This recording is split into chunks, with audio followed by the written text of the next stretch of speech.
Sometimes, life feels like a storm. The winds are loud. The path is unclear. And it feels like everything around you is falling apart. But hear me. Storms don't last forever. The rain. It ends. The clouds. They move. And the sun. It always finds a way back. Just like this nature. You, too, will heal. You, too, will grow again. Don't give up in the dark. Because the light is coming. The box was gone. My hands shook as I pulled open every drawer, rifled through my closet, even checked under my bed like some thief had slipped in and hidden it. Nothing. My chest grew tighter with every second. I stormed down the stairs, heart hammering. And there she was, Linda, sitting at the kitchen island with a glass of red wine in her hand, scrolling through her phone like nothing in the world could bother her. "Where's the box?" I demanded, my voice sharper than I intended. She didn't even look up. She took a slow sip of wine, set it down, and finally met my eyes with that smug, painted-on smile I hated. "Oh, that," she said lightly, as if we were discussing a pile of old magazines. I sold it. The words slammed into me harder than the blizzard winds outside. My throat tightened. "You, what?" Linda shrugged, swirling the wine in her glass. "Don't look so dramatic, Ethan. It was old. Worth a decent amount too. Better off being put to use than collecting dust in your messy room." I felt my face heat. "That wasn't yours to sell. It was Mom's. She left it to me." Her smile widened, sharp as glass. "Correction, it was in this house.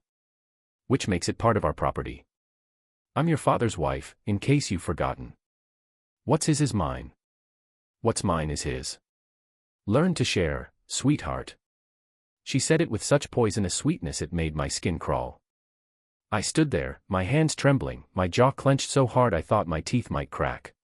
My mother's ring, her locket, gone. Sold off like they were worthless trinkets at a garage sale. Linda leaned back, taking another sip of wine, savoring my silence like it was victory. "Besides," she added casually, "you're young. You don't need sentimental attachments. You'll thank me one day." In that moment, something inside me broke. The grief I'd been holding since Mom's death turned to fire. She hadn't just stolen jewelry. She had stolen the last piece of my mother I had left. And as I looked at her smug, painted face, I made myself a promise. She was going to regret this. Every single second of it. The night Linda confessed to selling the box, I didn't sleep. I couldn't. I sat on the edge of my bed staring at the empty spot on my dresser where my mother's jewelry box had been.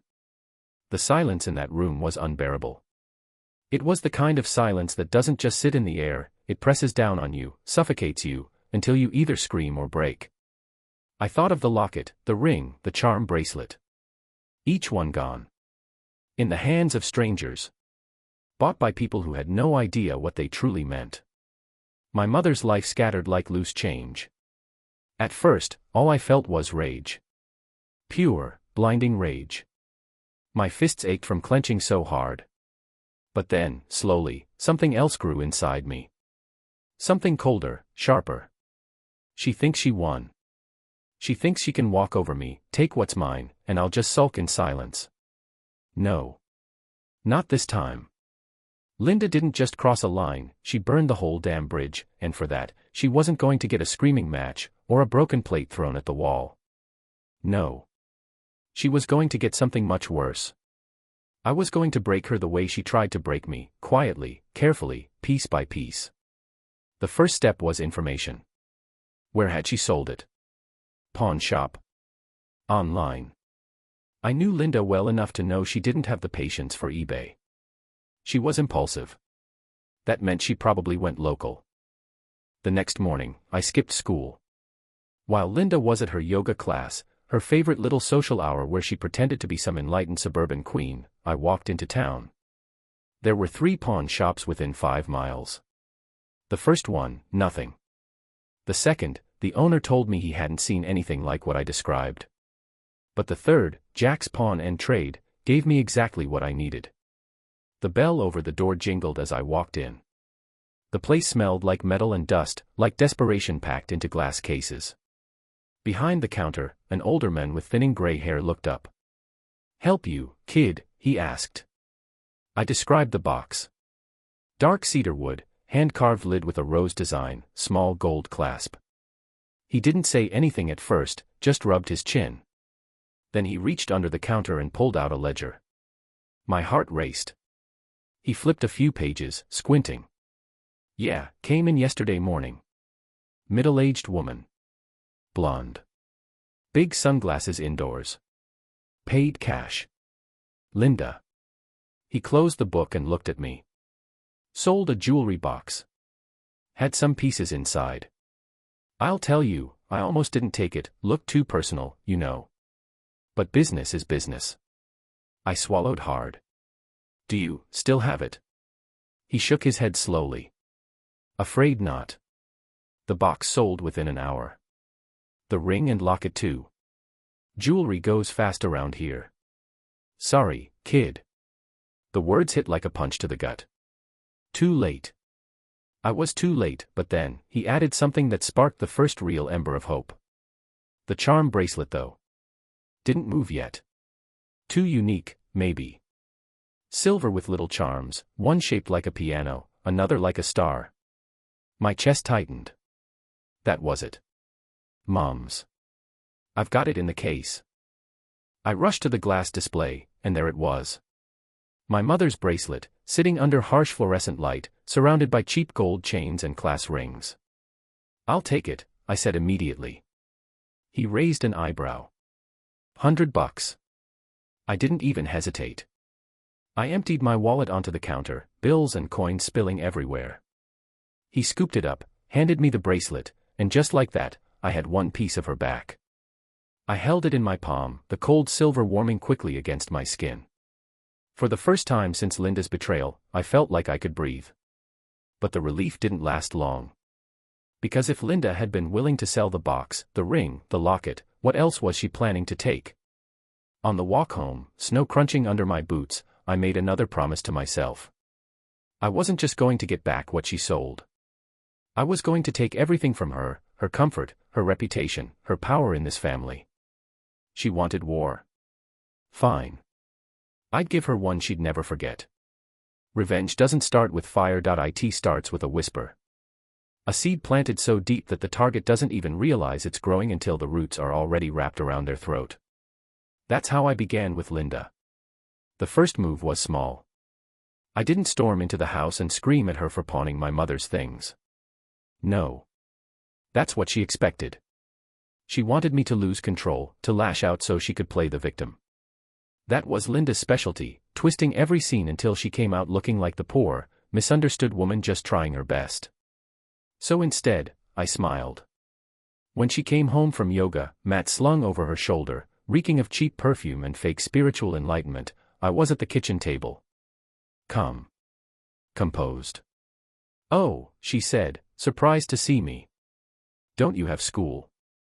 I held up the charm bracelet dangling between my fingers. Her eyes froze on it like a guilty thief staring at evidence in a courtroom. "Funny thing," I said casually, "I ran into this at a pawn shop today. Almost like someone sold it. Weird, right?" Her jaw tightened, but she recovered fast. "You must be mistaken. That looks like something I donated years ago." I chuckled, slipping the bracelet around my wrist. "Yeah. Sure. Donated." She didn't say anything else, but I saw it. The flicker of unease in her eyes. She wasn't afraid, not yet, but she knew I wasn't going to be silent anymore. That was enough for now. The second step was reputation. Linda lived for appearances. Her entire identity was built on being the perfect stepmom, the helpful neighbor, the woman who held the family together. It was all smoke and mirrors, and I was going to shatter it piece by piece. The opportunity came at Sunday dinner. Dad cooked, Linda bragged, as usual. This time about how much she sacrificed for our family. How she always put us first. I let her talk. I let her dig her own hole. And then, at just the right moment, I dropped the seed. "It's funny," I said, swirling mashed potatoes on my plate. You talk about sacrifice, but you didn't even hesitate to sell Mom's jewelry box. The table went silent. My little sister looked up, confused. My dad's fork froze halfway to his mouth. Linda's face drained of color. Ethan, she snapped, don't spread lies at the table. I tilted my head. Lies. Then how come I bought back Mom's bracelet from Jack's pawn shop yesterday? He even remembered you. Dad's eyes flicked to her, searching for the truth. Linda sputtered, trying to turn it around, but the damage was already done. She looked defensive, desperate, not the glowing matriarch she wanted everyone to see. The rest of dinner was awkward silence. And for the first time, I saw a crack in her kingdom. But cracks weren't enough. I wanted collapse. So I started planning carefully. Watching her. Listening. Every little lie she told Dad, every phone call she hid in the garage, every receipt she tried to bury in the trash. I was building a map of her life, a blueprint of her weaknesses. Because Linda thought she had control. She thought she was untouchable. But the truth was, she was already standing on thin ice. All I had to do was wait for the right moment, and then stomp hard enough to break it. And when that moment came, she wouldn't just lose a jewelry box. She'd lose everything. The thing about people like Linda is this. They don't crumble all at once. They fight. They claw. They scream. And that's exactly what she did. A week after the Sunday dinner disaster, Linda came storming into my room. Her hair was wild, her face flushed, eyes full of fire. You think you're clever, don't you? She spat. Turning your father against me, spreading lies about me. You're nothing but a spoiled little boy clinging to his dead mother's junk. Her words were poison, but I'd been preparing for this moment. I didn't flinch. Instead, I pulled out my phone and hit play. Her voice filled the room. A recording. The one I had secretly captured when she bragged to her friend about pawning my mother's jewelry and pocketing the cash. Her own words condemning her. She froze. Her face drained of color. Delete that, she hissed. Or what? I asked calmly. You'll sell the rest of Mom's things. Or maybe dip into Dad's bank account again. Her eyes widened. She hadn't realized I knew about that. But I did. The receipts. The hidden credit card statements. Every shred of evidence was in a neat little folder, waiting.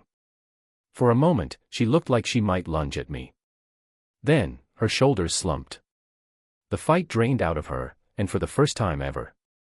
Linda looked small. Weak. Exposed. The showdown came that night at dinner. I didn't even have to say much. I just laid the papers on the table, her pawn slips, her stolen checks, the recording. Dad picked them up, one by one, and his face grew darker with every piece of proof. Linda tried to cry, tried to spin it like I was manipulating her, but Dad wasn't buying it anymore. My little sister didn't even look at her. Finally, Dad said the words I'd been waiting to hear. Get out, Linda. Pack your things. You're done. She screamed. She begged. She cursed my name. But it didn't matter. The kingdom she had built on lies came crashing down around her. Later that night, when the house was finally quiet, I sat on the porch. In my hand was the one piece of Mom's jewelry I managed to save, the bracelet Linda hadn't been able to sell before I found it. I held it tight and whispered, I did it, Mom. I kept your memory safe. And for the first time since she died, I felt at peace. If you felt even a spark of justice in this story, hit that like button, it really helps more people find these stories. Backhand index pointing right, and don't forget to subscribe to the channel for more unbelievable tales of betrayal, revenge, and triumph. Speech balloon comment below, what would you have done if you were in Ethan's shoes? Because sometimes, the sweetest revenge isn't loud, it's just the truth finally being heard.